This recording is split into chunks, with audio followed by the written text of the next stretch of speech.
Okay, so ready to dive in. Today we're tackling Romeo and Juliet.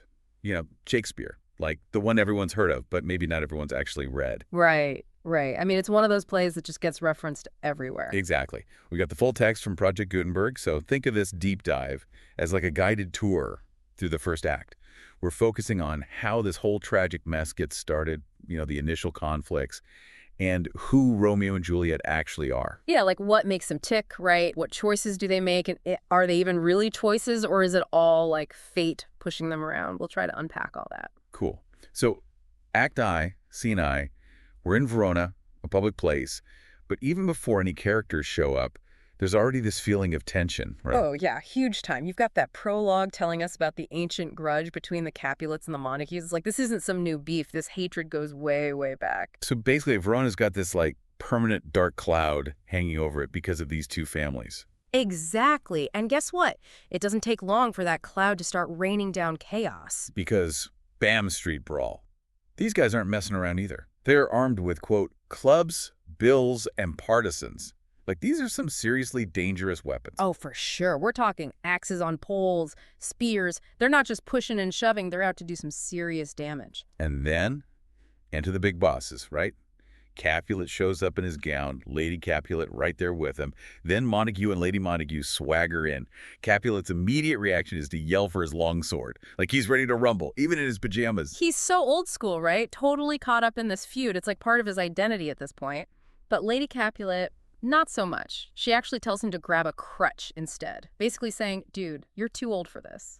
I love that little detail. Shows that maybe everyone's not as bloodthirsty as the men. Maybe there's a little hope for peace. Could be, could be. But before things get too out of hand, Prince Aeschylus arrives on the scene. And let me tell you, he is not happy. Understatement. The dude is furious. Calls them all rebellious subjects, enemies to peace.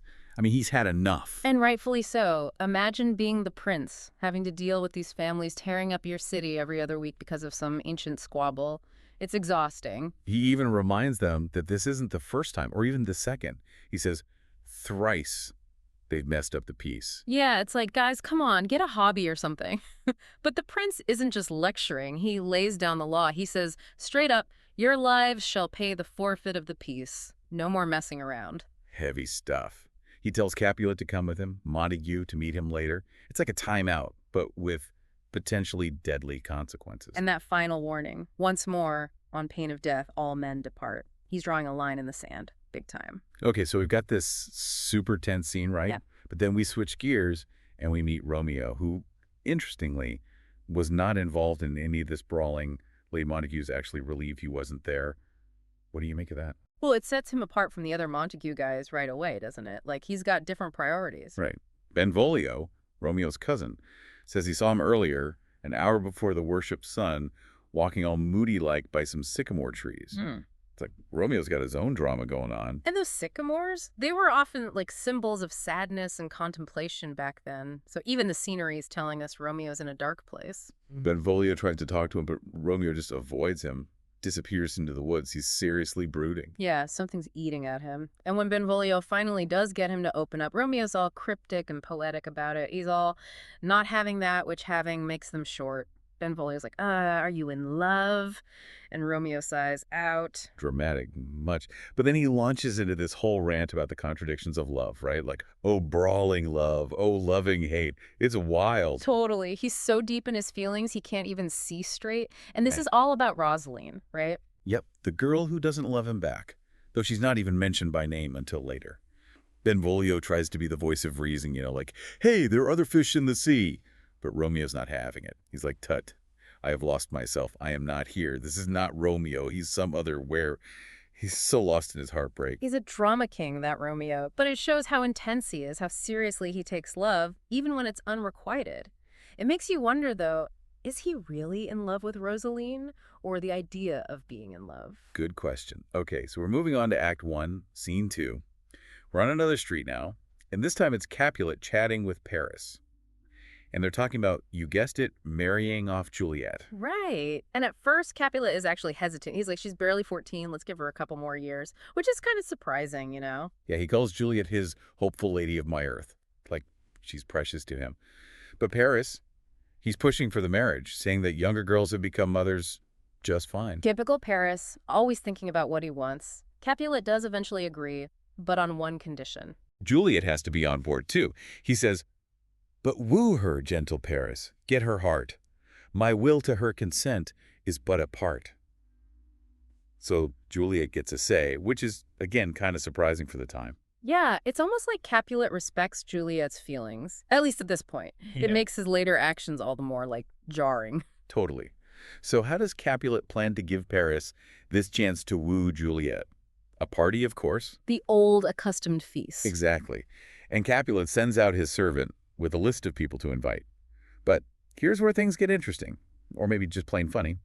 The servant can't read. Classic Shakespeare, right. This Yeah. little detail that the servant's illiterate ends up having huge consequences. It's like fate stepping in. Totally. So the servant's wandering around trying to find someone to read the list for him, and he bumps into, guess who? Romeo and Benvolio, of course. And without knowing who they are, the servant begs them for help. Yeah. So he ends up accidentally inviting the enemy to the party. It's almost too perfect. Right, and Benvolio, he sees this as a prime opportunity.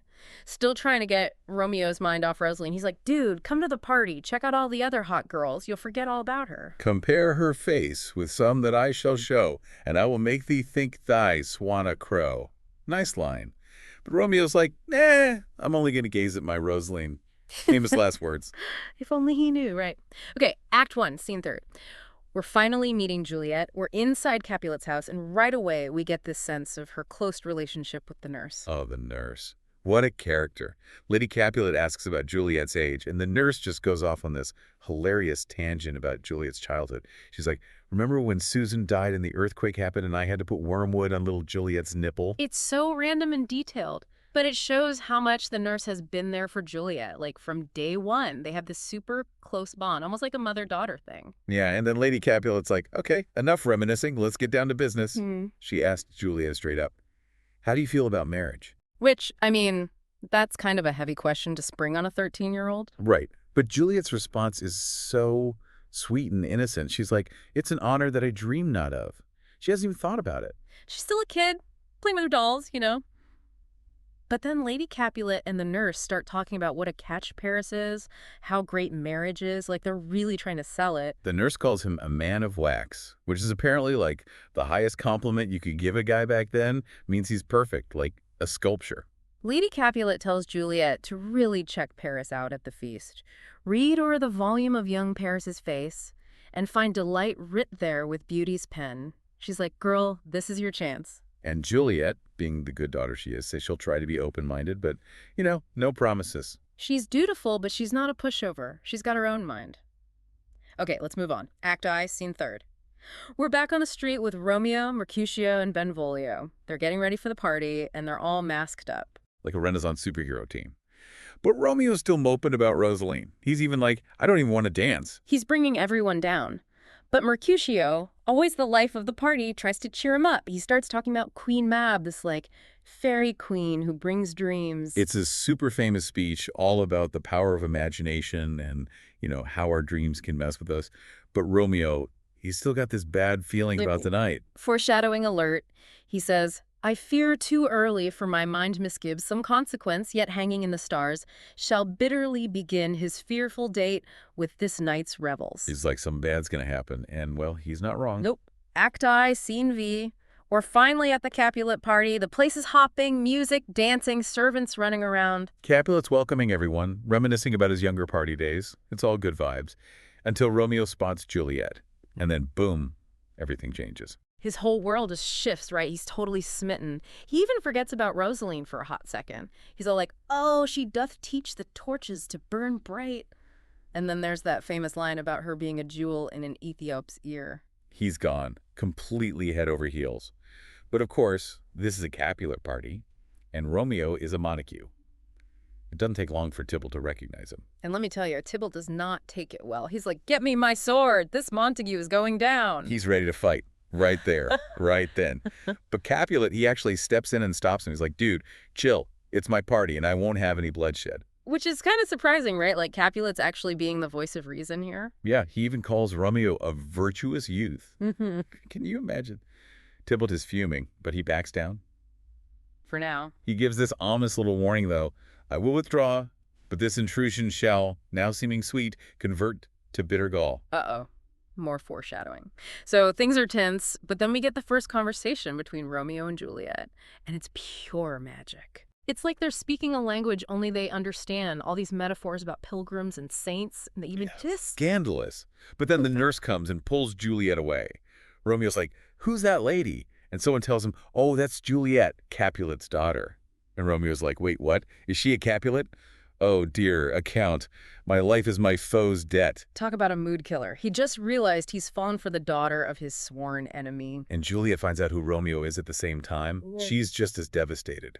My only love sprung from my only hate. It's so tragic. And that, my friends, is Act I.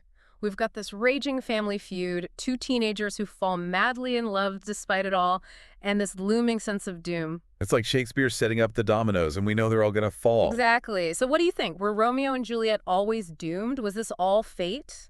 Or could they have made different choices? Yeah, think about that. And also, what does this whole act tell us about love, hate, family, destiny? There's a lot to chew on there. We'll pick it up again next time, but until then, happy reading. And thanks for diving deep with us.